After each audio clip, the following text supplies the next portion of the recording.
Depending on how things go. Oh, and there is no class on the 20th.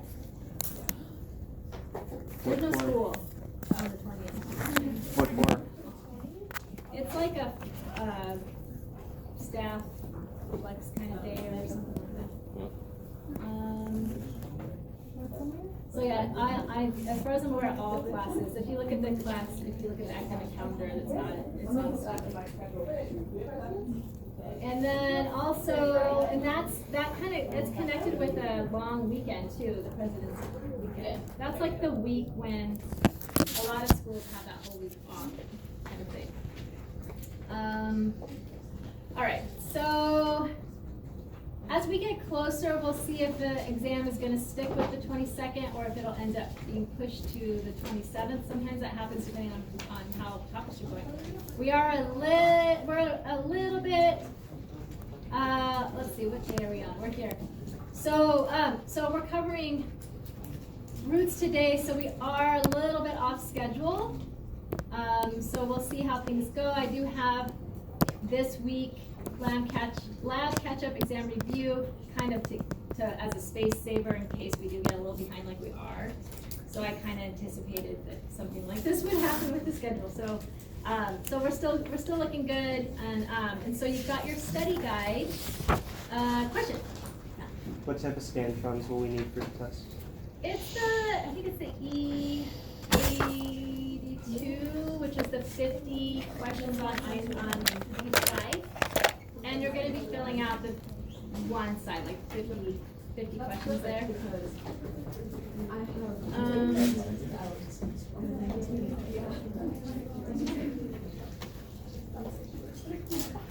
So you can see that the study guide, at the top there is an explanation of what the exam is,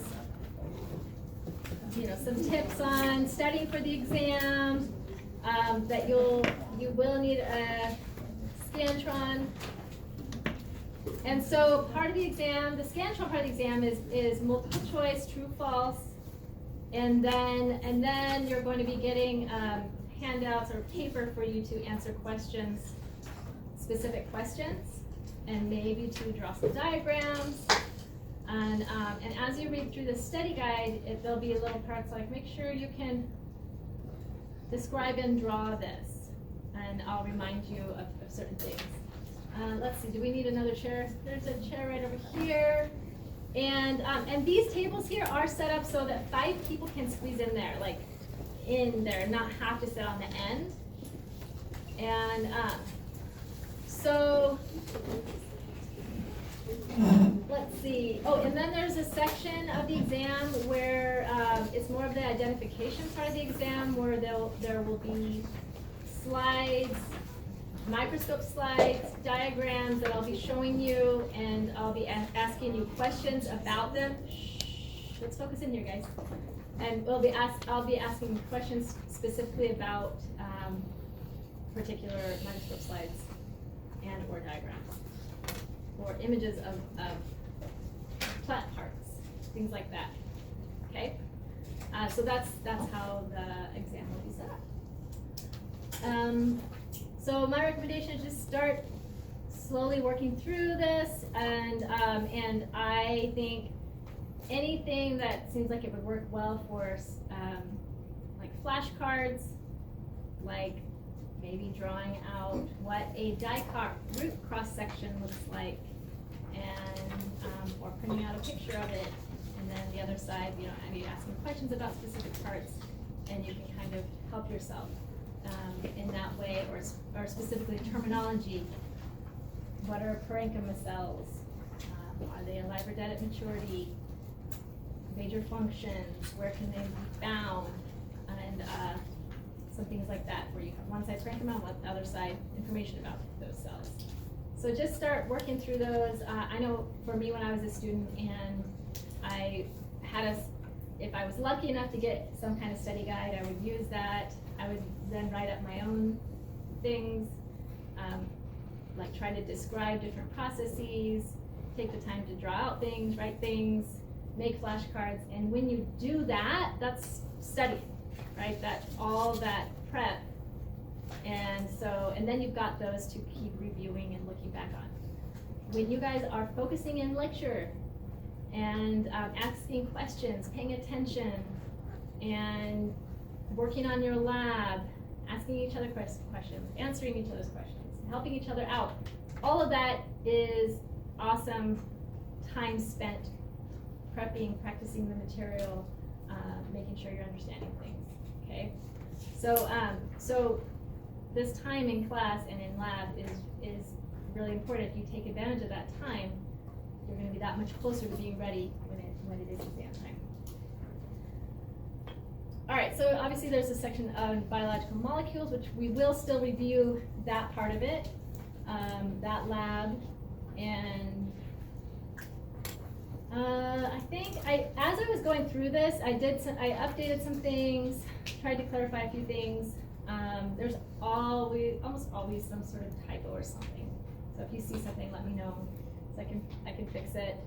I did talk to you about something specific stood out to me. What was it? Oh yeah, right here. When we were talking about phloem, and I mentioned sieve cells, sieve tube members, also sometimes called sieve tube elements, companion cells and angiosperms. And then I kept this in here as parentheses, albuminous cells and gymnosperms. I'm not going to have a specific question about that on the exam, and I put it in parentheses just so that I'm not completely ignoring it. So if you hear about it, I know I told you guys I'm like, it's not going to be on there, but then I was like, no, I'll put it here in parentheses just to remind you that there is something else there. But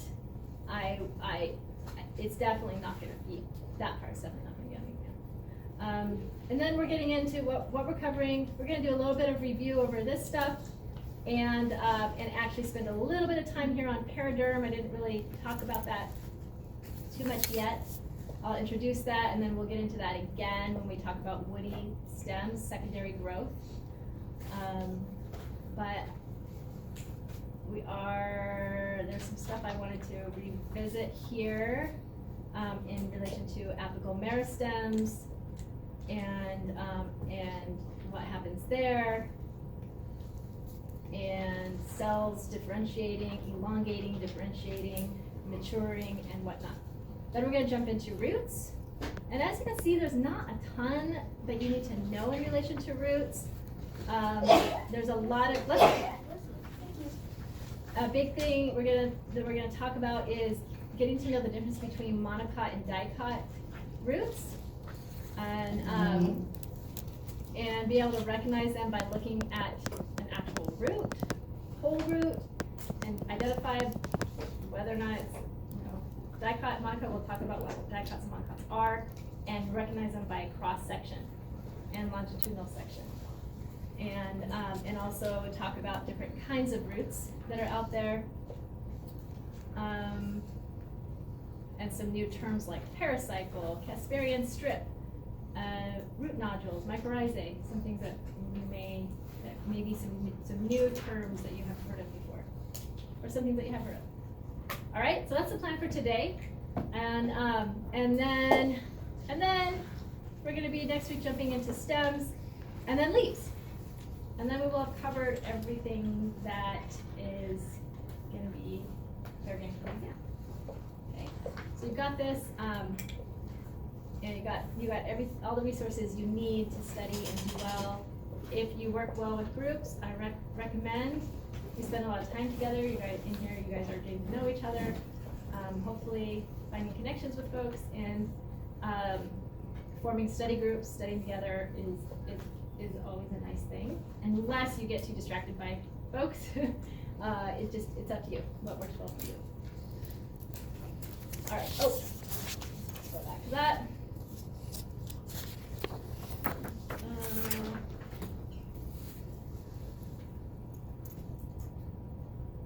Did I have? Oh no, I didn't have it. All right. Review of what we covered last time. I will have these cucurbitous slides out again if you want to revisit any of that, if you're done with lab early and you want to revisit anything from the last time's lab. Though today after class, There's no office hours, so we'll be, once we end class and get things cleaned up, then this classroom gets closed up for today. Let's see. Anybody have any particular questions that stood out to them from last time's lab and topics we covered last time? Yeah. Never mind, I'll ask you. Okay, sounds good. Okay. Wait, that's not what I want. I want this one. There we go. Dermal tissue. All right, so what have we discussed so far in relation to dermal tissue? Two major kinds of dermal tissue.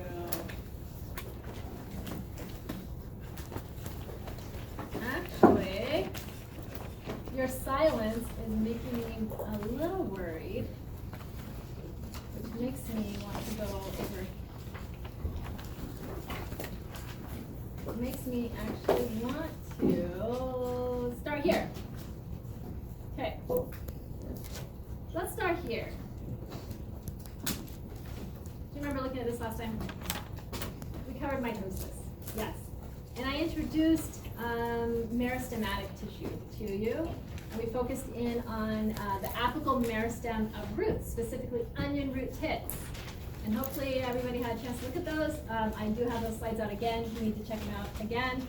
But really, the term meristem, they're regions that are rapidly dividing cells, so mitosis happening, and cytokinesis happening, and you probably saw a lot of cells in interphase. Yes. And then, what was the next most common cell you think you saw? I mean, talking phase, mitotic phase. You think you saw more prophase? There's an activity I've done before where I have people like, just close your eyes and look, and whichever cell pops that you see first, you write down what it is, or what phase it's in, whether or not it's cell cycle of interphase, and then if they're in mitosis, what phase of mitosis, or in cytokinesis. And what ends up happening is interphase. Most cells do end up being in interphase, and then you have a little bit more cells in prophase and so forth. Some are just easier to identify than others. But hopefully you were able to search around, maybe even had to get a different slide and saw all those phases. All right, so that's this region right here. And that region, it's important to keep that region protected. And so when we're talking roots, as we're going to be getting into roots today, roots have something on the tip called a root cap. It's a lot of cells that are actively dividing and moving in this direction, dividing here, and as I say moving in this direction, in that as cells are dividing and dividing and dividing, more cells fill in these spaces as these cells get sloughed off as a root's growing through the soil. So that root cap keeps kind of getting new cells coming in here. But right here, right, is the region of the meristematic region. And if you look at a plant, the apical meristems are meristematic regions at tips. So root tips and stem tips, or shoots, tips of shoots. And specifically, they're in what are called the apical meristematic regions. Its stems are where the buds are. That's where an apical meristem is. And you might have a true terminal bud here, and then you have lateral buds. And each of those buds has an apical meristematic region where cells are dividing rapidly. And so far we've looked at the root tip and where that apical meristematic region is. So this is apical meristems.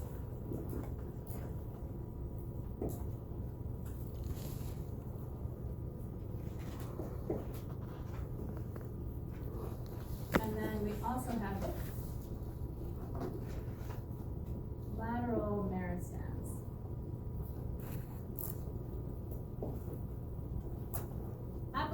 meristems give rise to primary plant growth.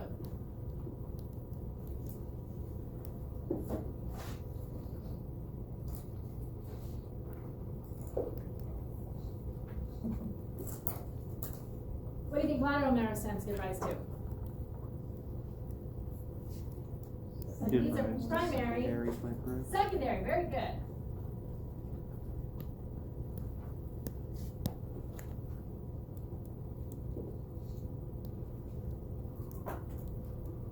So lateral meristems versus apical meristems.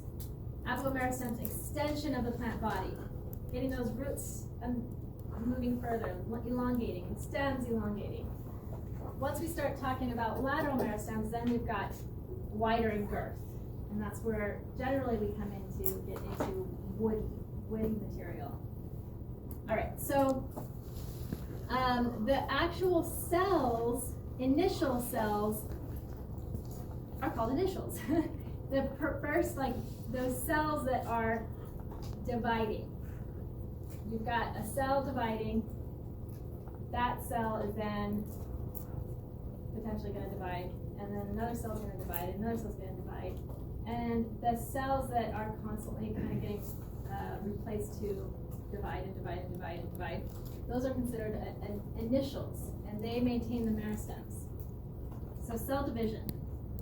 And this is the part that I wanted to kind of go back to, that I felt like when I was like asking you all, and everybody was looking at me, no one was answering, asking you all about epidermis, or not epidermis, sorry, dermal tissue systems. So, and the different things that make up these different tissue systems, right? So kind of going back, and I think I whizzed through this stuff pretty fast, or maybe skipped some of it entirely. We have primary meristems, the apical meristem. There's the apical meristem where actual cell division is happening. And then what happens is, depending on where those cells are located in the root tip or the stem bud, the stem tip, if cells that are kind of on the outside, that's the protoderm. Cells that are in the middle, ground meristem. Cells that are going to are in the location where vascular tissue is going to develop, that's called procambium. And I think in your last lab, you had that in there, didn't you? Do you guys have your tissue lab handy? Which one? Felt like, I was like, man, did I skip over this part? And I think it was in your lab from last time. Does anybody have that handy? You should. Hopefully have it. Okay. Double check. Oh, you know where it is? I'm like, I saw it somewhere. It's in your study guide. That's where it is. So you have it. So study guide. Let's double check. Good. I'm not just making this all up. Okay, good. I'm not making it up. Whew. So page 2 of your study guide.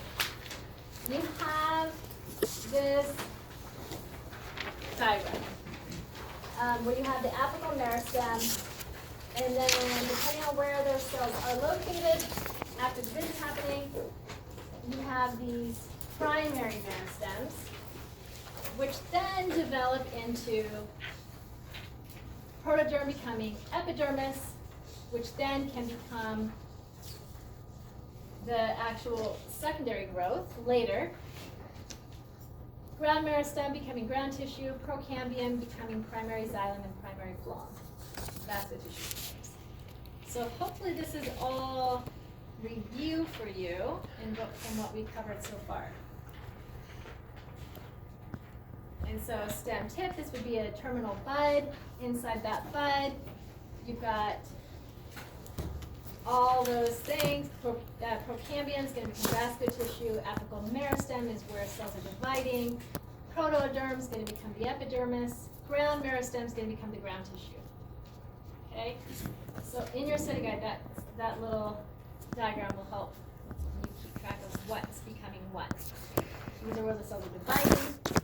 Depending on where they're at, they're going to become special cells.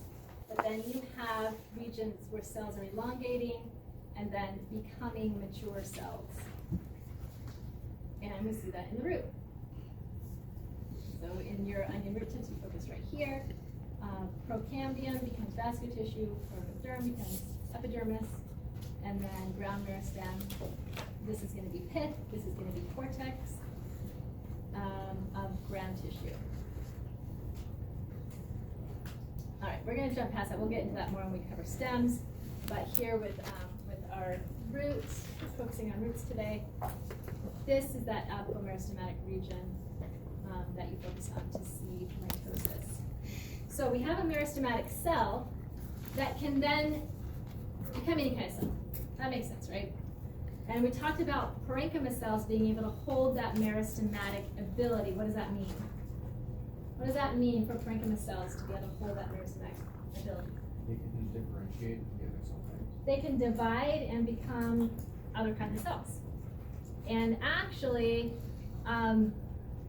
parenchyma holds that as well. Though, like if a plant gets injured, like for instance, we talked about parenchyma cells in celery, and the parenchyma forms parenchyma tissue. Parenchyma cells form parenchyma tissue. Parenchyma cells form parenchyma tissue, right? Some of you guys asked about that when we were covering cell types and tissue types and whatnot. Parenchyma cells, parenchyma tissue, right? And that parenchyma helps to give support to these still rapidly growing, stretching out kind of cells, growth, and that those interesting secondary cell wall thickenings are stretchy, but give some support. And if, let's say it's windy or something, if it was like a more thicker kind of cell wall, like a fiber cell, then something can actually break versus that kind of more, having it be more pliable or bendable is nice. Also, insects can come in and eat leaves, eat young leaves, or even, anything that's kind of herbaceous. That's the stuff that the insects and the herbivores are going to be more interested in, right? Versus the really fibrous, hard stuff, though sometimes we eat that too. But if parenchyma cells and parenchyma cells hold that meristematic ability, then there's an injury, there's bites taken out of a plant, then it can divide, mitosis can occur, and it can repair that area. And those cells can be in whatever kind of cells are needed. Yes? What controls that differentiation? Is it all just like nutrient gradients, or? Yes, but one of the main things is location. So where those cells are located. Obviously, if those cells are being produced down here in this region, and depending on where they're dividing, if they're out here in that protoderm, they're going to become epidermis.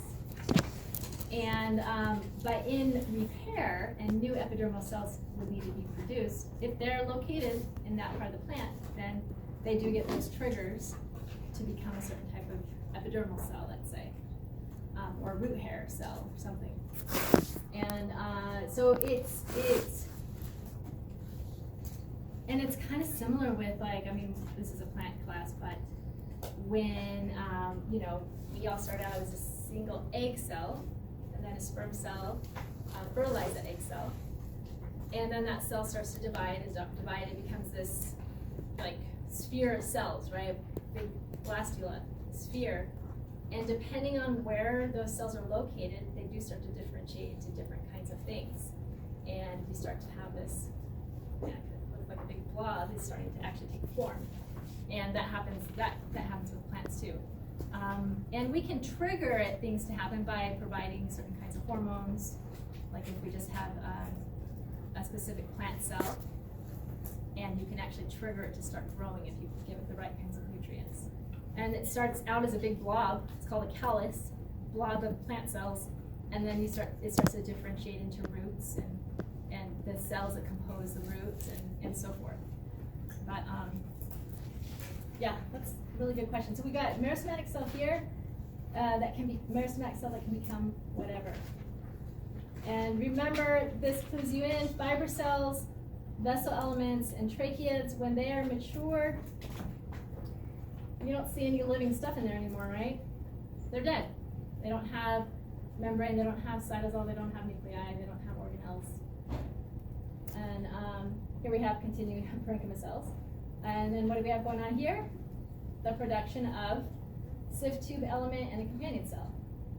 Where, remember that sieve tube element is not fully living on its own. It doesn't have a nucleus, doesn't have organelles, but it still has membrane and still has cytosol and is being kept alive by the companion cell. All right, so these are those tissue systems that we've covered. And this is sort of like going back a little. Any questions? Before we jump into periderm, which I was starting but thought we'd talk about this first. Are you guys okay on this? All right, let's jump over to periderm. And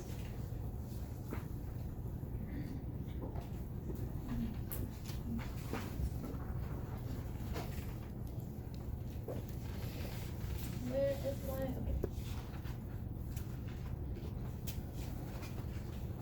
All right, so lateral meristems, we have two major kinds here. We have what's called port cambium and vascular cambium.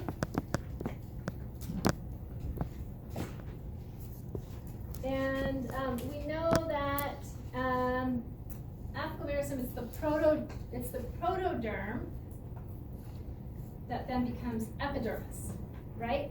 And that is primary growth. Now, we have this, let's say, a little green seedling, a little tree, baby tree. Now, all of a sudden, what happens is some of those cells under the epidermis, some parenchyma cells down there, they switch gears, right? Parenchyma cells conserve meristematic ability. They switch gears and start to become a cork cambium, which is a special kind of lateral meristem. And that cork cambium is going to produce periderm.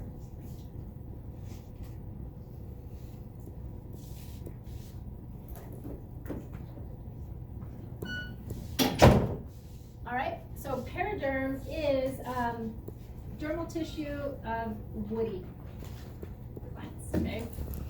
It's a secondary protective tissue made from the lateral meristem, which produces secondary growth.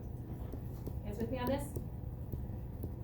So instead of apical meristem, where it's like making roots longer, plants taller, now we have something growth happening girth-wise, wider.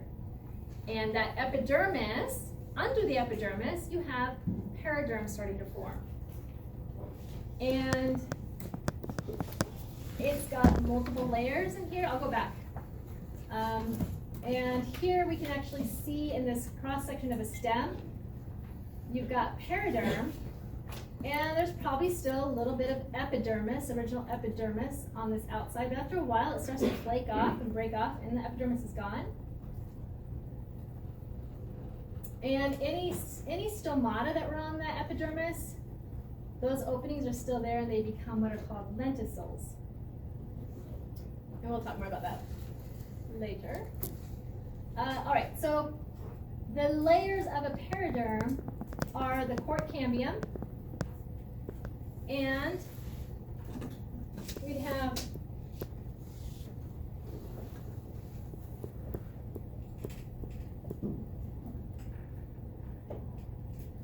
cork cambium is like a layer of cells, and to the outside, that cork cambium, which is a lateral meristem, so it's got initials. It's got cells that can divide and become something to the outside, it's gonna develop cork cells, special cork cells. And there, depending on the species, there can be multiple layers of cork. And then to this side, it produces what's called phelloderm. So, or in this side, you have layers of phelloderm.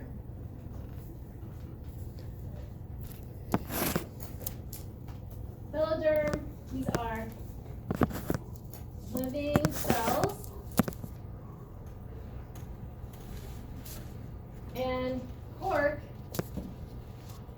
dead cells. That have really, that have additional layers of what's called suberin, which is almost like a waxy-like substance. And you know, we talked about cork. Cork was the first material where scientists were looking at it under the microscope and they were like, those cool things look like rooms. Let's call them cells. And it was cork cells. They've got really pretty thick cell walls, and they are suberized, non-living, there for protection. Phelloderm, living, they're storage. All right, so let's look at this.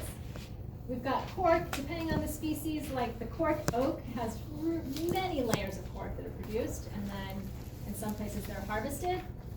But so let's say you're harvesting cork, like these guys. Where do you want to make sure you don't cut into? The cork epidermis. Remember, epidermis is the skin layer, the protective layer of green leaves and stems. Yes? I was just wondering, so like, what is cork in like, I don't know what to say, but like normal people terms, like, is that like the bark that you Yeah. peel off, and then on the Yes. inside is like the lighter thing? Is Yeah, that and the actually, phelloderm? I'm glad you're asking this, because, so these are just big cells. And then in here, these are also cells. And here, cells, okay? So think of these as layers of cells.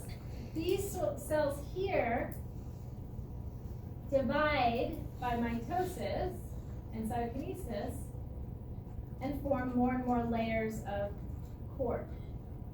Here they form more and more layers of phelloderm, which is living cells. All of this is inside, outside. All of this is considered outer bark. Okay. All this stuff would be considered outer bark. Okay, so I'm thinking of like a tree, and then you like take the little pieces off that are like dying or something, and then that's like all dark, and then the inside. Yes, that's really helpful. That's Okay. really helpful. Yes, so what we have going on here is, this is the outer bark. So most of this, what you see here is cork, would be cork, That's cork cells. And then, it's hard to tell here, but That's still cork. here, all of this is wood, and it's xylem. Silent. And there's a small layer here that's called inner bark, Okay, and that's that we can't really designate here, but the cross-section model up there at the top, you can sort of see it a little better. okay. The white, kind of that white layer Under the green. under the green. Yeah.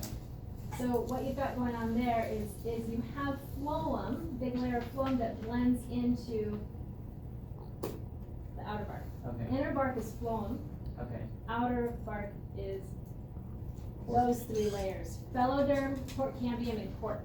So the green and the yellow and the black. And that one, I have to get it down to like truly tell, because that's a really good one. I don't use that one as much. I had to find out. Okay. I think I get it. But this one here is a little bit easier for me to grab. Was it the This one? one's that show the layers as well. All right, everybody look over here really quick. This is all wood, which is xylem. Then we get into a lateral meristem vascular cambium, which builds xylem to the inside, phloem to the outside, until we start getting to this region, which is the outer bark. Okay. And these layers make up the outer bark. This is the inner bark. This, what I'm showing you here, the inner bark layer is really thin, It's that light brown. and it's hard to designate the difference, but yeah, it depends.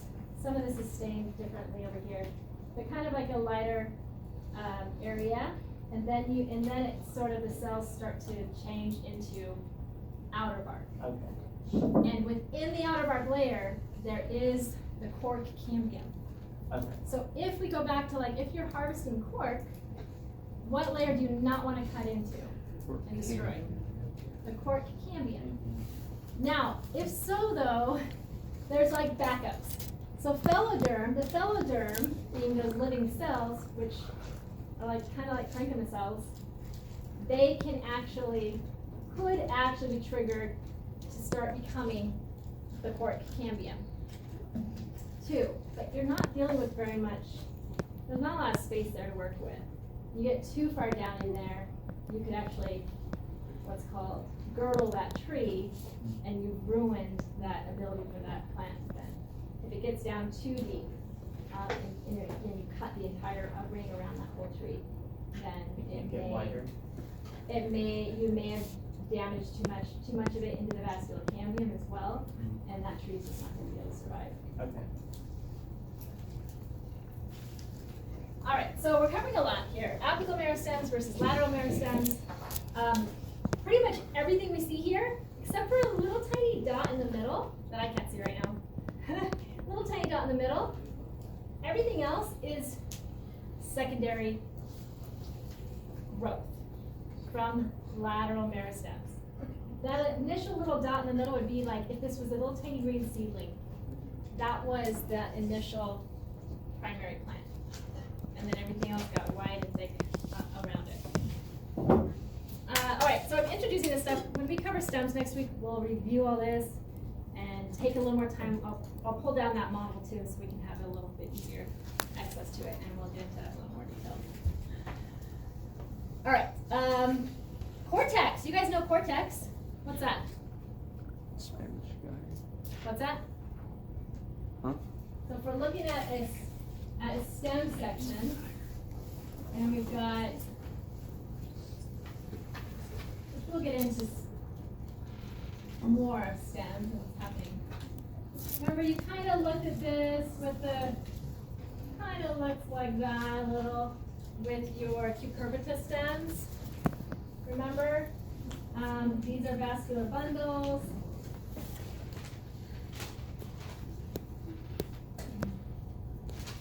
And we have, sometimes you can see a little line here.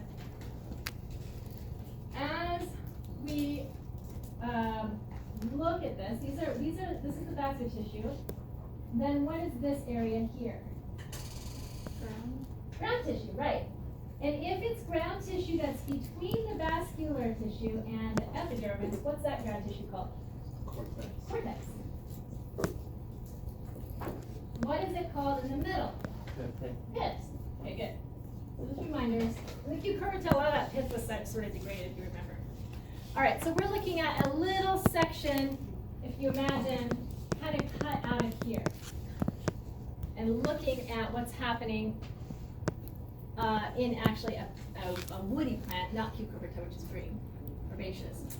All right, so we got cork cambium that's developing cork to the outside, phelloderm to the inside.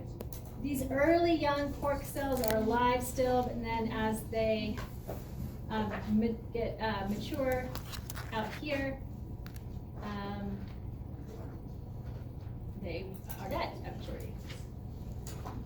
And actually, this is showing a little bit of epidermis left over that's dead. It's just going to kind of degrade, flake up. All right, and then lenticels are old stomata, openings for gas exchange. And we'll talk about that more when we cover stems. I'll bring some examples in, you can see it. But if you ever look at like a woody plant stem trunk, and some of them have dots on them, those dots are old stomatal openings from when it was epidermis.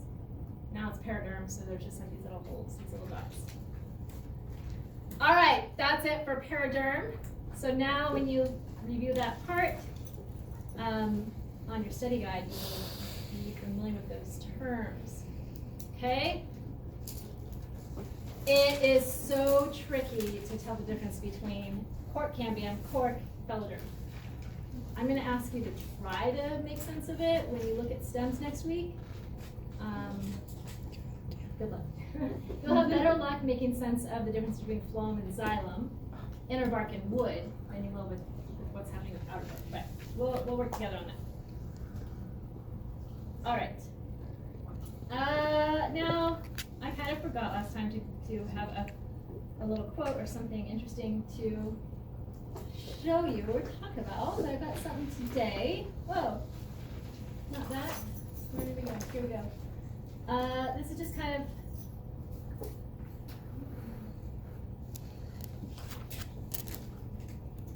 I was going to ask you, first off, well, our main topic is roots, right? When you think about how do humans use roots, don't look at this picture. What do you think of? I know, I meant to ask this before I showed the picture. What's that? Eating them? Eating them, right. Yeah. Any other uses for roots? Like medicinal? Medicinal uses, awesome. Yeah. Making rope. Very cool. Anything else? Making delicious beverages, yes. There's actually, that kind of almost like, they kind of overlap into medicinal and yummy beverages, kind of overlap each other sometimes. Anything else? But food is a big one, and you're gonna look at, one of the things today is, we've got some cool examples from the grocery store of roots that we eat. Some things we might think of as roots actually aren't roots, they're stems, and I'll pull those in next week. Like we talked about potatoes and garlic and onions, those are not actually roots. So what we'll have out today are true roots that you eat. All right, so here's kind of an interesting example of how roots are used in a couple small places in the world. Prevents erosion. What's that? Prevents erosion. Whoa, that's a great one, thank you. Yeah, preventing erosion. That is a really important environmental use, and that we can connect with humans. Yeah, you put a new road in somewhere or some sort of work is done, what should you be doing to the landscape around that construction? Planting things. And what plants are often planted? Like roadsides. Yeah. Grasses and things. I always see it growing on the side of the highway whenever they've done work there. Mm-hmm. Someone's like, oh, it's growing. Look Yeah. And what and so you said grasses, and why grasses do you think? They're at that. Their roots there's a lot of them and very shallow, so they hold the topsoil better. Yeah. So definitely they have like all these little fibrous kind of roots that spread out and hold it better versus if you just planted a whole bunch of carrots. How would that do? Carrots, all these carrots in. They would kind of hold it, but not like you have all that, almost like spiderwebby root systems together. Yeah, cool. Think of any others, just shout them out. I Yeah. mean, I've never seen this, but would cactus work for that too, since they have a shallow root system? It takes a long time to grow. Cacti, they do have, so we'll get into two different kinds of major like categories of roots, monocot roots versus dicot roots. Monocot roots are more fibrous, kind of have fibrous root systems. Some are way more spread out than others. And cacti are actually dicots, and so they have something similar.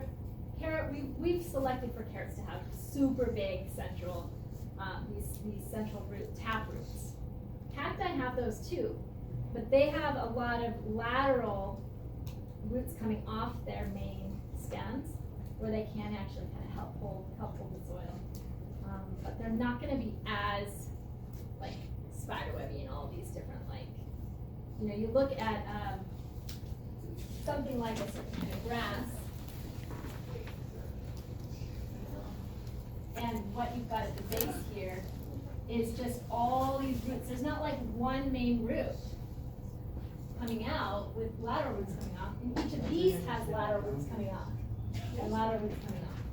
And so you get a lot more happening than a dipot where you've got a larger main root and then lateral roots coming off those, and then you have lateral roots coming off those. So that is gonna hold soil, but this is gonna do a much better job.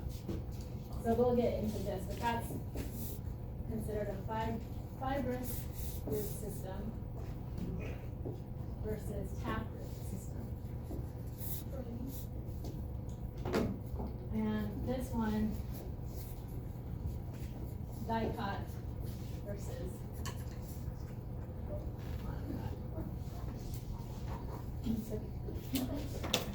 Alright, so let me make sure my volume is probably gonna be too loud and surprise us, sorry. These are living root bridges, handmade by the Kazi and Janita people in India's northeastern state of Meghalaya. Root bridges are a simple type of suspension bridge, formed by guiding living plant roots of a rubber fig tree, also known as a Ficus elastica, across a stream or a river, and then allowing the roots to grow and strengthen over time until they can hold the weight of a human being. The young roots are sometimes tied or twisted together and are often encouraged to combine with one another. As the Ficus elastica tree is well suited to anchoring itself to a steep slope and rocky surfaces, it's not difficult to encourage its roots to take hold on the opposite side of riverbanks. It's thought that under ideal conditions, a root bridge can last for many hundreds of years. As long as the tree from which it's formed remains healthy, the bridge will naturally self-renew and self-strengthen as its component roots grow thicker. Which is really amazing when you think about bridge making. And I recently met a woman the other day who works for the state, for the government, and is involved with checking bridges around in California and involved in helping to build new bridges and checking to make sure the structure of the bridges is intact and safe and whatnot. And here you've got something like this, and maybe there's a part that breaks, and then other parts can actually heal itself, or and strengthen itself and become stronger with time, versus the other way around, it's starting to break down. It's kind of a cool idea of a living bridge. Living root bridges are also common in Indonesia, on the island of Sumatra, and in the Banten province of Java by the Baudi people. They call them Jambatan Akar, living root bridges, and they are formed from knitting the two roots of banyan trees that grow across and extend over a stream or a river. This bridge began to be formed in 1890 and was able for use in 1916, so the process of knitting the root bridge took approximately 26 years. Conditions now are becoming increasingly stronger with the size of the roots of the banyan tree that formed it, and it is used every day by people. Thank you for watching. Please like and subscribe, and leave a comment if you enjoyed the video. Yeah, we enjoyed it. That's good, right, guys? All right.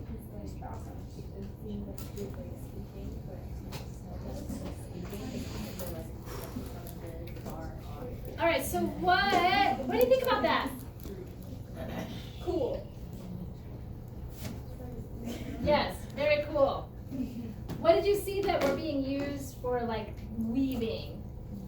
Or things being added? Yes, roots, and then what was kind of being added in? What's that? There's like wood planks. Wood planks. Anybody see anything else? Yeah. Moss. Moss? Yeah. What's that? Did anybody see the rocks that are actually also pulled into the picture? Maybe somebody said rocks. I can't remember. Yeah, there was, I think one of the earlier images showed actually some kind of flat stones placed in, and then the roots go stronger around those stones, and they become part of the whole system.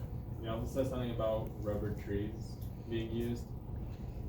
Oh, that's a specific kind of, it's not rubber trees like from South America.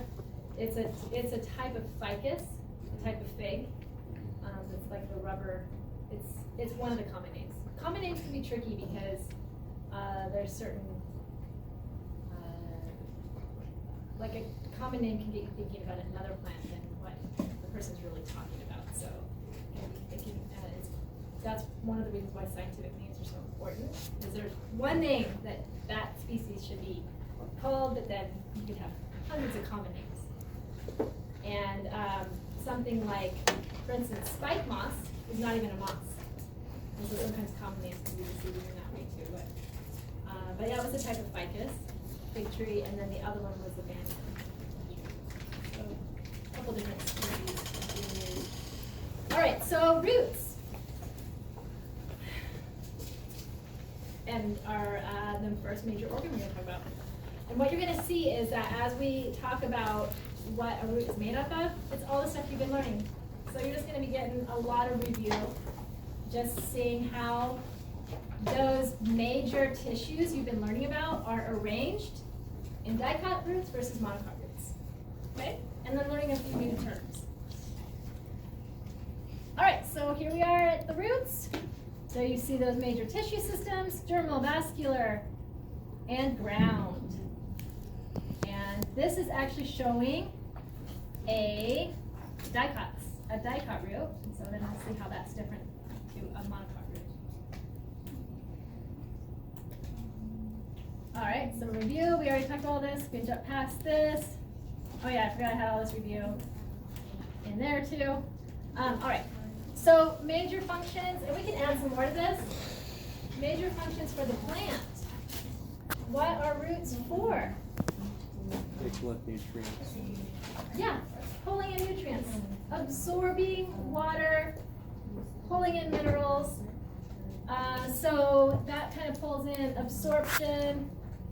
And then, after things are absorbed in, pulled in, we have conduction. Movement of those things to the rest of the plant organs by way of the roots. What about this one? Anchorage. Anchoring in the plant. So it's stuck somewhere. It's depending on the plant. Some plants have their roots, but then they're climbing up a tree, and they're like an epiphytic plant, and their support. They're not really anchoring so much in the ground anymore. At that point, they're anchoring on other plants. And then we've got storage. And a carrot's a great example of that. And actually, when we're talking about storage, what kinds of things are being stored, would you say? Fat starches, mostly, I'd say. Mostly food for the plant. So, generally it's not going to be providing food there, you wouldn't think, to entice something to come and eat it, because most likely if someone eats the root, what happens to the whole plant? Most likely the whole plant's going to die. But we have selected for plants, certain plants that already were storing food for themselves, we're selecting for larger and larger underground storage structures. And some of which are stems, which we'll talk about next week. But we've got some examples here. Anybody know this guy? It sort of looks like a leek, but it is actually a daikon, which is very radish-like, and we can taste a little bit of this today. So you guys can get a feel for what it tastes like. Anybody use these for cooking or anything? Yeah, a lot of you do. I'm curious to know what you do with it. What kind of dish would you make? I normally throw it in stews, or if I make like a sauce for a pasta dish. Oh, cool. Sauce for a pasta dish. It's only good in some pastas. Yeah. That's interesting. Yeah, I love that. Anybody else have something interesting you do with the daikon? I've never had pickled daikon, but that sounds amazing. Yum. I'm gonna try that. Do you usually go for like these big ones like this? Smaller? Yeah. Yeah, they're even like, sometimes you can find them even longer and wider. There was one at the store that I was like, no, that's gonna get, because things are not super cheap right now. Food's not super cheap right now. But there was one that was like 3 times as wide. And I was like, that's cool looking, but that's gonna get pretty spendy. It's really heavy, really heavy. But yeah, so storage, and so the plant, it's forming the sugars that then get pulled down there and get converted into starch, and sometimes even stored as sugar. If you talk about, like, I didn't find any sugar beets. You guys heard of sugar beets? That's one of the we get sugar cane, or sugar, sorry. We get white sugar from sugar cane. We can also get it from sugar beets. And so some, depending on the plant, like for sugar cane, that's a grass, and the sugar is then stored in the stalks. Sugar beet is stored down low. But then other plants will convert it into starch for the plant. And and that's happening with the green leaves, photosynthesizing, sending that food down there, either however it's going to be stored in the plant, and then maybe those leaves, maybe there's just dry season or cold season, those leaves die back. Next year, new leaf growth, you're going to need those reserves to be used for the plant to have enough energy and components to make all those cells. Major component of cells is cell wall and cellulose. And what's cellulose made of? Glucose molecules. So then those can be broken down, sent up, and used. And we talked about that's by way of what vascular tissue, guys? That sugars, yep. So phloem can go either way, from the source to the sink. Maybe the source is leaves, the sink is a storage route. But maybe at certain times of the year, the storage route is the source of the sugar, and the sink is new leaves, new leaf growth. So it can go back and forth. All right. So storage.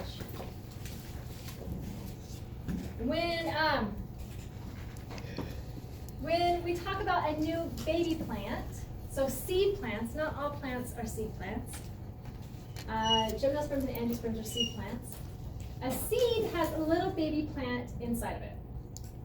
And really cool, when a seed germinates, the first thing that comes out is a root. The root. The root is the first thing that pops out. And why is that? For nutrients. So that it can feed itself. Yeah, for these things. It's got to anchor in somewhere. It's got to start absorbing water, minerals, and getting that to the rest of the plant. And it's the little baby root is called a radicle. And you can see all these cute little root hairs. So root hairs are part of what? Tissue system.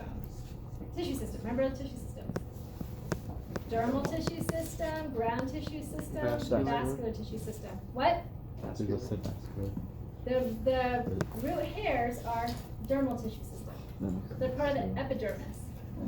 And similarly to the hairs on a leaf. You guys remember that? All right, so those are gonna, what is the point of those root hairs though? Water absorption. Yeah. If you imagine, all these root hairs are really providing a lot more surface area for absorption, water and mineral absorption. Cool. All right, so if we look at a longitudinal section of a root, which we've already done a little bit, we covered mitosis, and I talked about the root cap. I want you to be familiar with these parts, these regions of a root. You've got your root cap, which is just protective. Those cells can slough off as the root moves through the soil. And it really is, like they've done studies, and you'll watch a documentary a little bit later where it goes into this, studies of roots moving through an environment, in a lab environment, and you can watch it, they can actually see it, see these roots moving, all these roots along. And the roots are very similar to, if you imagine, like a mammal moving through a forest, like a bear moving through a forest. Moving along, and then, ooh, comes across a huckleberry patch. And then what's that bear gonna do? it's gonna stop and like try to eat, make use of that. And then move along, and that happens with roots. As roots are growing, searching, they find a good spot with good source of minerals, decent water, you're gonna hang out there for a while, and the growth actually changes, the speed changes. So they're searching, moving through.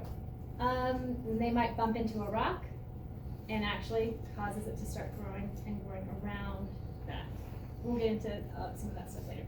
All right, so here's apical meristematic region of elongation, where those cells are elongating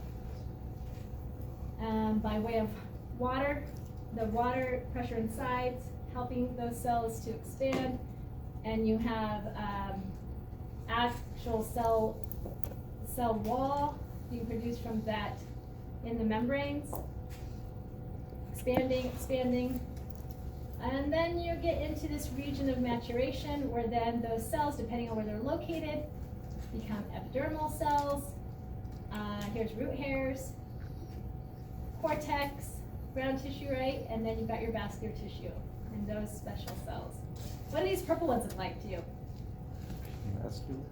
Vascular tissue, yes. Xylem or phloem? Phloem. What do you think? Just by how these look, the red and the purple cells. Phloem These, on the outside? what's that? Xylem. Xylem. No? And yes. But remember we learned two different kinds of conductive cells of xylem in angiosperms are tracheates, good. Vessel elements, good job. So if you're comparing what you know of tracheates and vessel elements, yeah, they look like they could actually be these ones vessel elements, these ones depending, tracheates or vessel elements, because we talked about those cell wall things that can look different. All right. Moving along. Again, this is just reminding us of those, the apical meristematic region and the procambium becoming vascular tissue, ground meristem becoming ground tissue, protoderm becoming epidermis. Lateral root. We're going to talk about what happens with lateral roots and how those are formed. And roots actually will form. You know how we've talked about some epidermal cells of leaves, they produce wax, a cuticle layer on those leaves. It helps keep moisture in those leaves. There's some epidermal cells in roots that produce kind of a mucousy-like substance called this mucigel sheath, and it just helps those roots move through the soil a little bit easier. Root cap cells coming up. A little bit zooming in on root hair. Very similar to leaf hairs, epidermal cells that have long extensions, sometimes breaking up into a couple different cells, and so forth. All right, we're gonna jump past that. Let's talk about monocots versus dicots. Already you guys know the difference between what roots are between the two types. And what a monocot dicot really is, they're different types of flowering plants. So they're angiosperm plants. Conifers tend to do more of a taproot kind of thing, but you wouldn't call a conifer a dicot because conifers are gymnosperms. We're going to get more into major root plants. So I'm going to be hinting at them this whole semester. So dicots, monocots are types of angiosperms, flowering plants.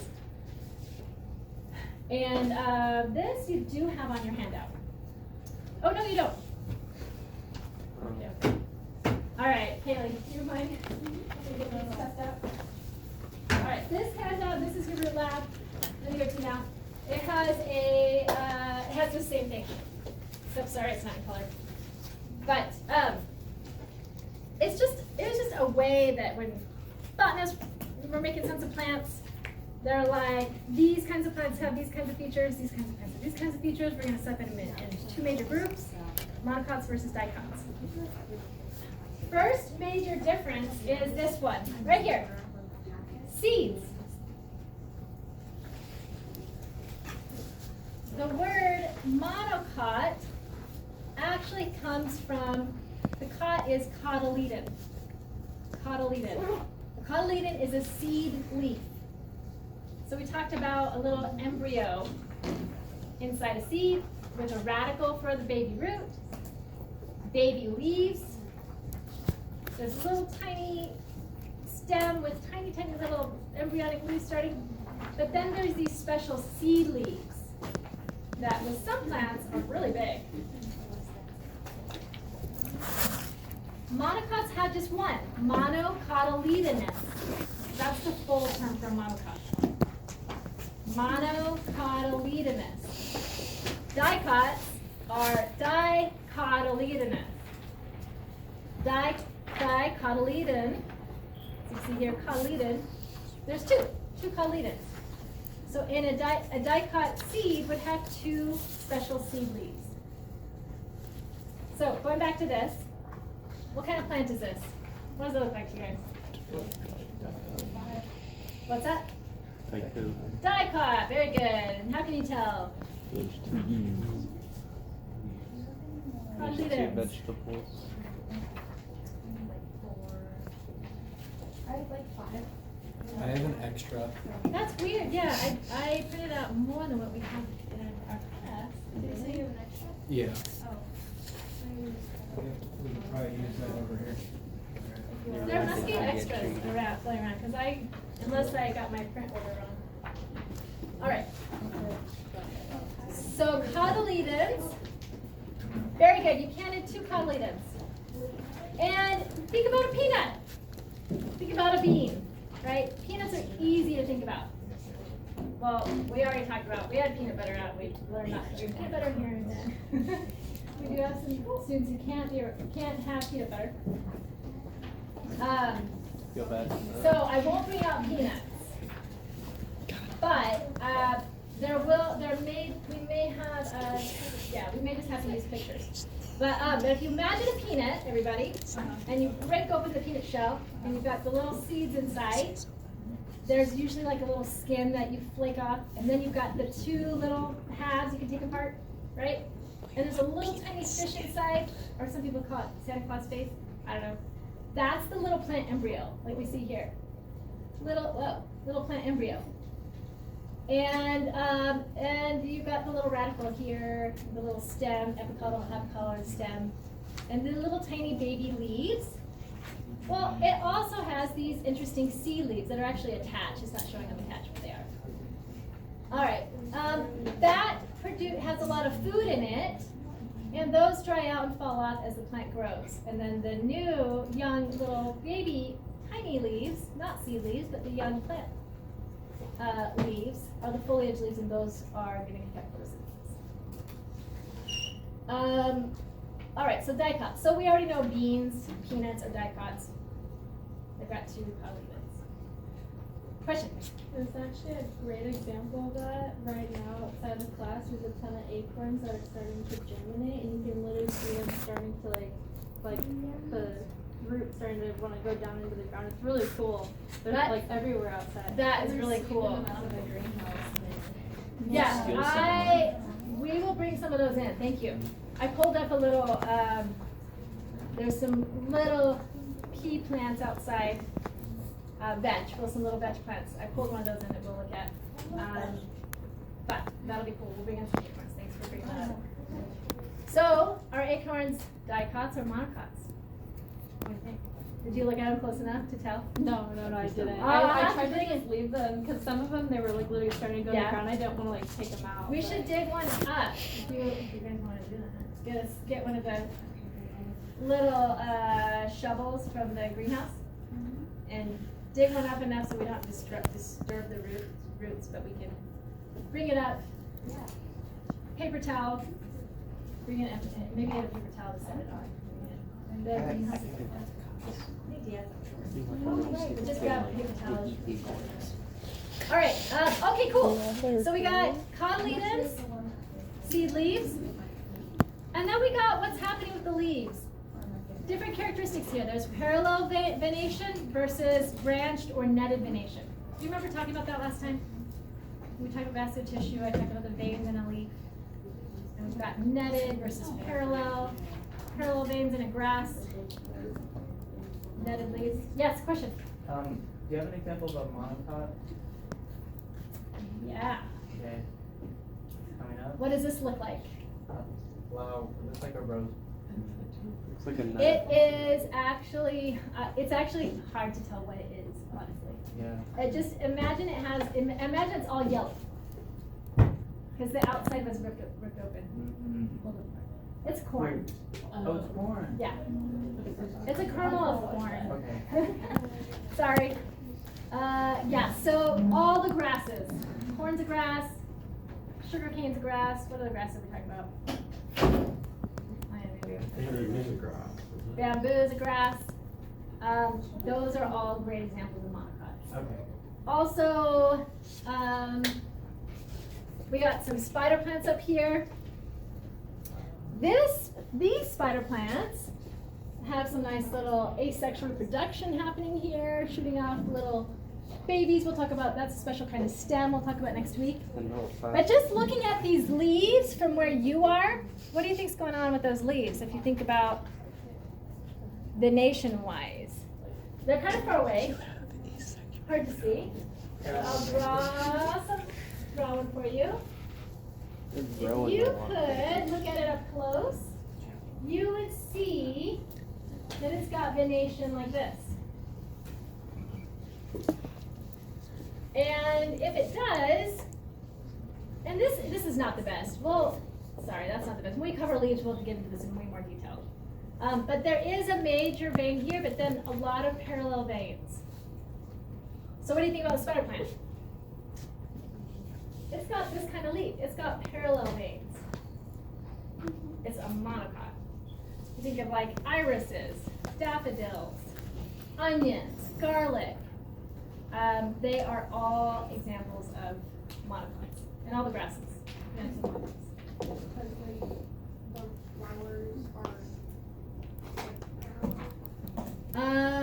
Well, so far we've talked just the seeds. Let's talk about the seeds. When a grass or a corn plant is growing, it shoots one little seed leaf up first. So it's monocot. It also has parallel veins. It also has fibrous root system.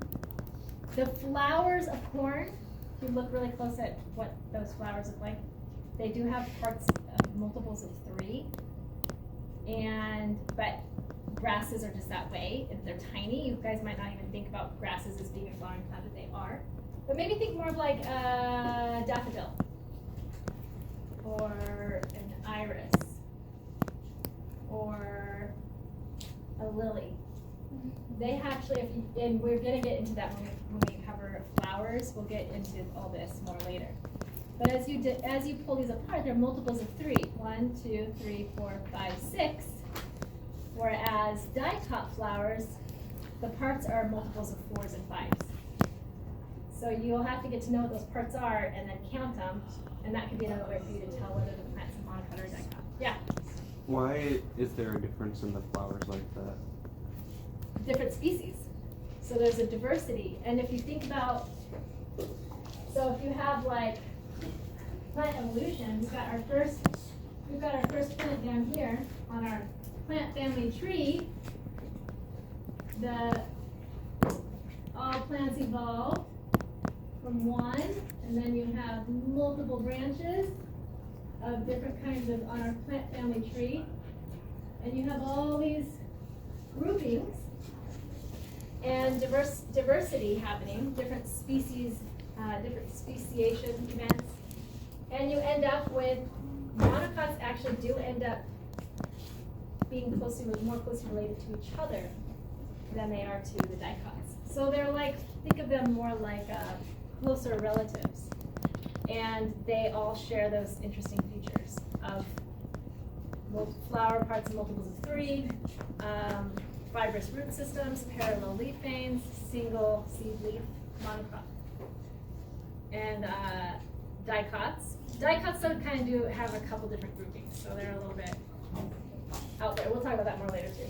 So stems. We're covering stems next time, and you'll see the difference between monocot and dicot stems. Let's focus in on the difference between the roots. So dicot roots. Here we have a poppy. And we can see easy, if we were to look at a daikon plant, radish, carrot, that's really easy for you to be like, is that a dicot or monocot? Right?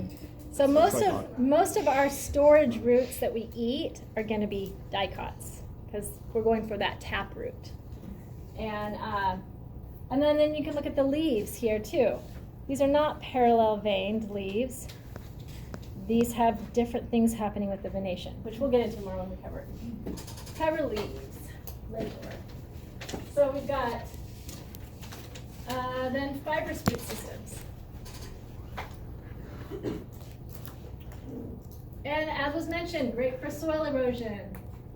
And you can see, you don't have one major root coming out and then lateral roots coming off that. There's multiple primary kind of roots happening here.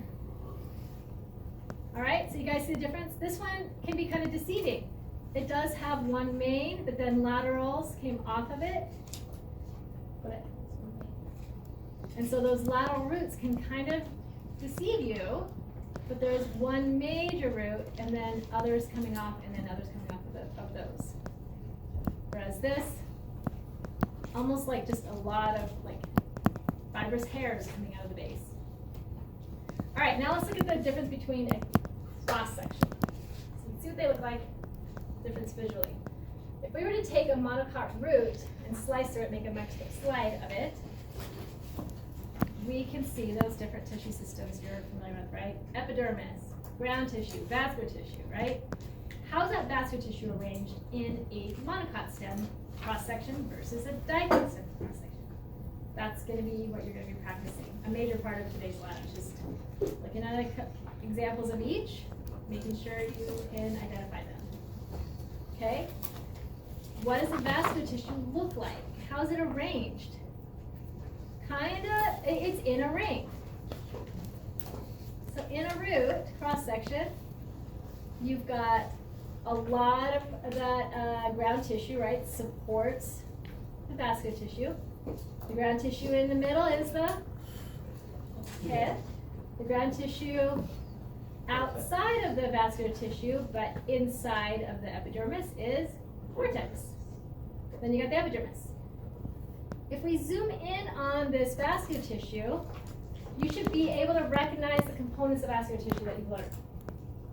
And see cells that are phloem cells and see cells that are xylem cells, right? You had practice with that last time. Now you're going to continue practicing that. We've got some new terms here, though. We've got this term, endodermis. The endodermis is comparable to the epidermis, but it's just forming like a skin layer around the vascular tissue, separating the vascular tissue from the cortex. So it's just a ring, like a cylinder of cells.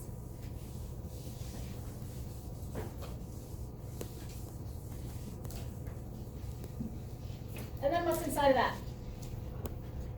There's your endodermis. Inside of that, we have phloem. And if you look right here, you can kind of make sense that that is a larger cell with a smaller cell next to it. Remember, in phloem, we've got the sieve tube, remember? With companion cells. So you can try to look for cells that look like that. If you remember learning those last time. The really big cells, vessel elements. And that's going to be part of the xylem. So you got xylem, phloem, and there's areas where the phloem's kind of like this.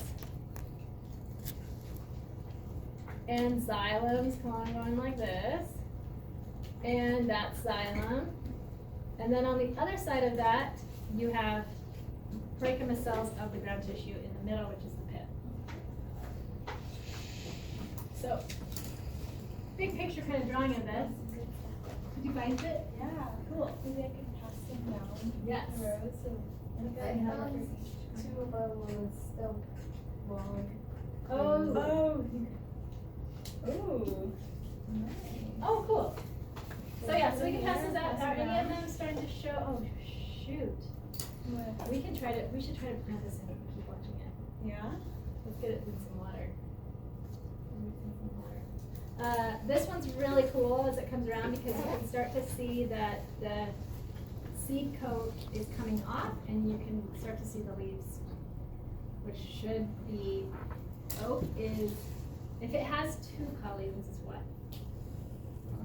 Dicot. Oak is a dicot, so we should have two cotyledons forming there. I was right. But what's that first root that comes out? What's it called? Radical? It's radical. Really radical, guys. What are you asking? Yes. So is that a monocot or a dicot root? Because Monocot. it says monocot, but in the handout that you just gave us, it says that the dicots are their bundles are arranged in a ring. Bundles. Yeah, it says that's for stem, so I guess that might be different, but Yes. okay. Where are you seeing that? Uh, We weren't talking about stems yet. Yeah, it just in the Oh, in handout. that. Yeah. Okay, Yeah. I see. They So- don't even have a. It doesn't even have a root process. Yeah, I was just But you're bringing up a really good point. Hey Siri, you wanna look at because we don't have anywhere to pass. That's right, that way. So if you notice in the back, there's some posters up. And actually, I think Man, this we'll smells like dirt. grab the root one and pull it up for the front. So, thank you, that's a good point. It can be confusing. There's Monocot roots, the vascular tissues in a ring with the pith and cortex. Dicot stems do something similar. We can do the seeding, so we're gonna wanna take some time making sure you recognize the difference between dicot stems and monocot roots. Right? These dicot roots, they have what's called a vascular cylinder. There's no pith. It's just like this cylinder vascular tissue in the middle with a lot of cortex around it. Or it can be a little confusing. All right. So let's have endodermis. I'm going to make endodermis orange. Okay?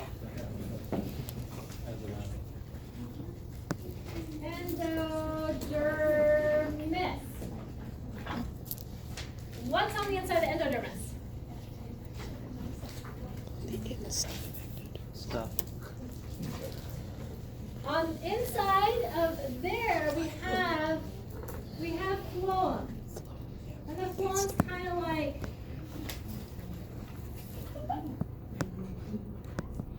often you'll see, even though xylem, we think of blue because we think of water. Xylem's the one moving the water up. Traditionally, and in slides and whatnot, you see it stained red because that stain, it connects with the lignin in those really thick secondary cell walls, and so they're often red. And then you see textbooks, diagrams, red for xylem. Phloem is generally blue. Okay, so let's do that. We have phloem. And then we're gonna have, what's then inside of that? We have xylem, and we have some larger vessel elements and some smaller ones that we're gonna have. Something like this, and some smaller ones. And that is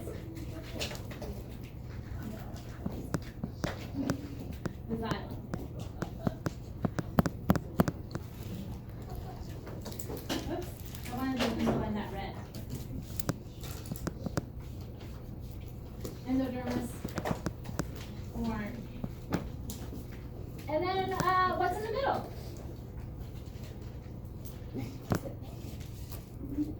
What's in the middle, everybody? Where did my brown go? Oh, there it is. We got pith, cortex, okay? And then epidermis, right? Epidermis is that outer ring, outer line. So, you guys got this down? Monocote, cross section. Of a, what kind of organ are we learning about right now? Root. Roots. Let's see here, what is going on? Oh, first off, what are most of these cells that make up the cortex and the pith? What are they? Parenchyma. Parenchyma cells. Yeah.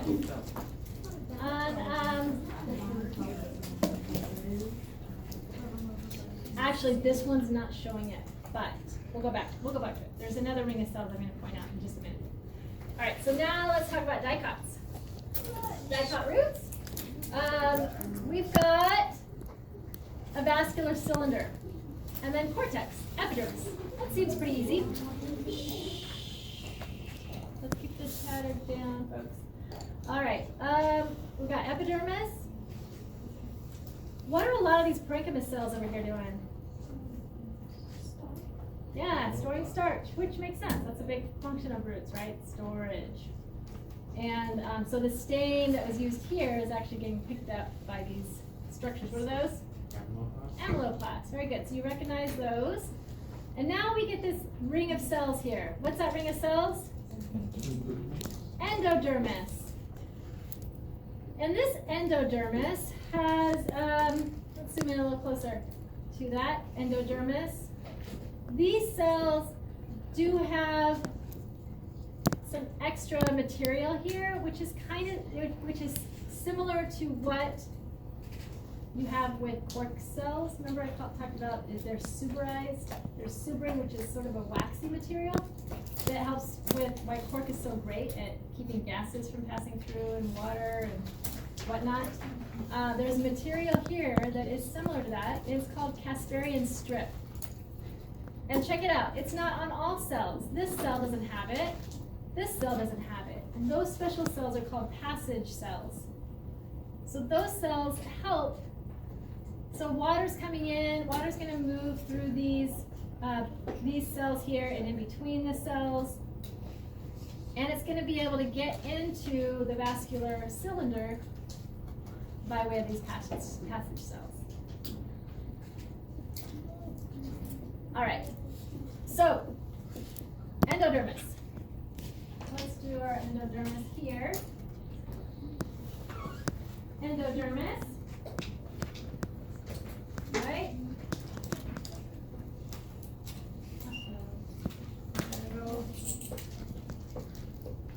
Endodermis. And it's not as obvious. The Casparian strip isn't really you will see it on dicot roots.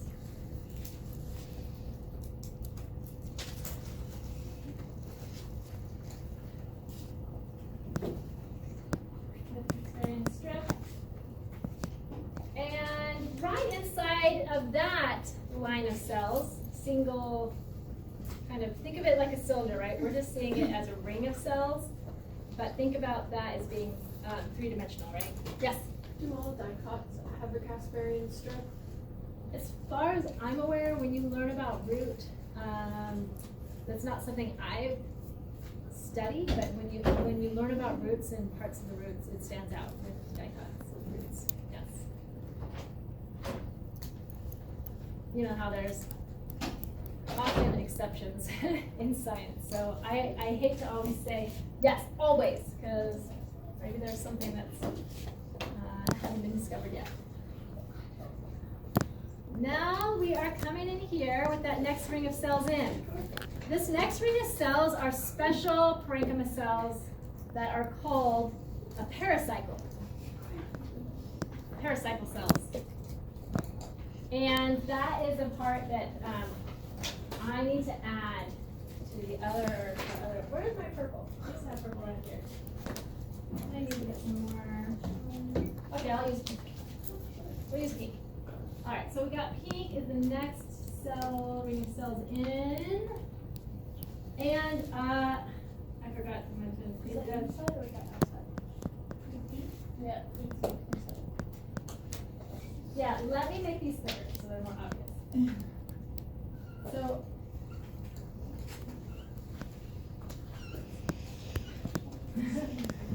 Endodermis. Then the next line of cells in is pericycle.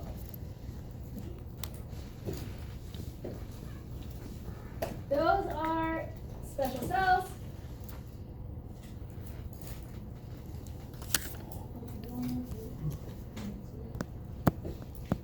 Alright, let's make those remind us of pink, pink, orange. See how color is helpful when we're trying to make sense of different. Can I turn the lights for you? Yeah. Yeah, turn on the, sorry. It looks like all the same color. I was wishing I had a different color. Purple would be better. Pink and orange are not looking good together, are they? Let's make this thicker. Did you guys see that? I just didn't want to confuse you and get you thinking it's more than one layer of cells. Okay? Do it in green or blue? Green would work. Green would work. We can do green. I just ruined the green. It's the green that's not very good. Alright, we'll change pericycle to green. Is that better, you guys? Because we're probably going to need to turn the lights out a little bit too to see the images a little better. Alright. There we go. Okay. What does pericycle do? Have I talked about it yet? What's it do? No. Pericycle, this ring of cells here that's also endodermis. And this is actually showing, you can actually see the what looks to me like part of a Casparian strip here or something thicker here. It's just not as apparent usually, like you can see in this one. It's definitely, it seems like it's. Anyways, the next line of cells here is pericycle, and then you get into the phloem and the xylem. It just wasn't diagrammed in that image. All right, so pericycle gives rise to lateral roots. So from this green ring of cells, lateral roots can form. And so those lateral roots, obviously one of the main things that's going to start up is that apical meristematic region, because that is the tip of a root, is apical meristem. And those are parenchyma cells. So you have the lateral root start to grow, and it's going to bust through everything. It's going to bust through the endodermis, bust through the cortex, keep going, bust through that endodermis, and just start continuing to grow, continuing to grow, continuing to grow. All right, so then right inside the pericycle, we start getting into xylem and phloem. So, not always, but sometimes you'll see that the xylem forms an X, or a cross, or a Y kind of shape. And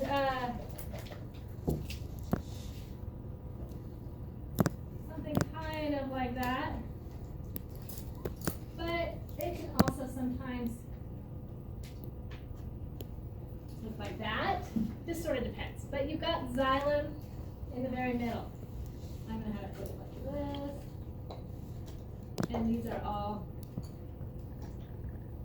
cells of the xylem. And all around it are what?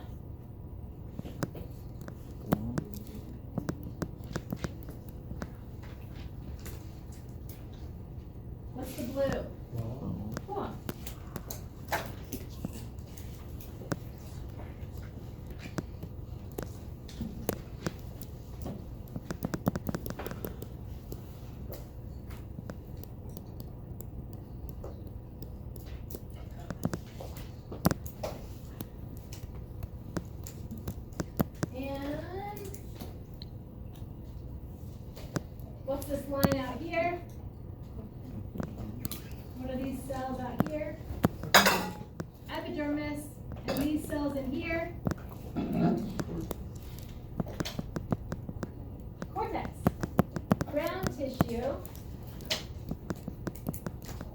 vertex. Is there any pith? No pith.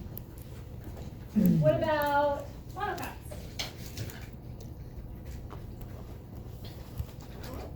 Monocot root versus dicot root. Alright, questions? Will we have to draw these on the test? Either you draw them or you recognize them and can label them. So, lab is really good practice time to get familiar with these parts. So you're gonna get a microscope slide that looks similar to this. And you're gonna look big picture, make sure you recognize all those components. And then you're gonna zoom in up to at least 400 times to get a good look at what's happening here with that vascular cylinder of dicot roots and what's happening here with that vascular tissue ring within monocot roots, and make sense of xylem versus phloem. See if you can see if there's any Casparian strip, thickening of those cell walls. And if you can see that, see if you can find any of these cells that don't have that. Those are the passage cells. And then just know that that next ring of cells in from the endodermis is the pericycle. Now what do pericycle cells do? They make the lateral roots form. Exactly. Yes. Do all of the roots look like that in the dicot, or just the taproot? Oh, that's an excellent question. They all look like that. Okay. So if you were to take, you've got that main taproot, if you were to take these, do a cross section through that, They look you'd like see, that. yeah, you'd see this. Cool. And same thing with all these little things. They're just gonna be smaller or larger, okay? I think that's, oh, wow, I forgot I had this. That's cool. Cool to just see different lateral roots. Check these out, just busting through. Let me out. And a couple lateral roots happening at once.